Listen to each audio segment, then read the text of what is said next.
ഓം ശ്രീ ഗുരുഭ്യോ നമഃ. അമ്മയുടെ ഒരു ഭക്ത. അവർക്ക് പരിപ്പ് വർഗ്ഗങ്ങളൊന്നും തന്നെ കഴിക്കാനാവില്ല. എന്തിന് തൊടാൻ കൂടി സാധ്യമല്ല. തൊട്ടാൽ ശക്തമായി അലർജി ഉണ്ടാവും. പിന്നെ ഡോക്ടറുടെ സഹായം വേണ്ടിവരും. കശുവണ്ടി, നിലക്കടല, കടല തുടങ്ങിയവയൊന്നും സ്പർശിക്കാൻ പോലും അവർക്ക് വിഷമമാണ്. ഒരു ദർശനവേള. അന്ന് അമ്മ പ്രസാദമായി വിതരണം ചെയ്ത് നട്ട്സുകളായിരുന്നു.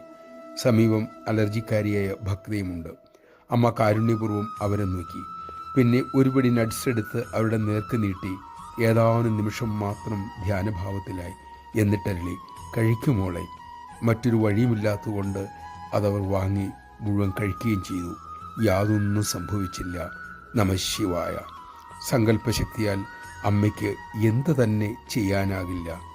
നമ്മുടെ മനസ്സിലുള്ള സംശയങ്ങളെ, അലർജികളെ മാറ്റിത്തരാൻ നമുക്ക് അമ്മയോട് പ്രാർത്ഥിക്കാം. മറ്റൊരു ഡോക്ടർക്കും മനസ്സിലെ അലർജി മാറ്റാനാവില്ലല്ലോ.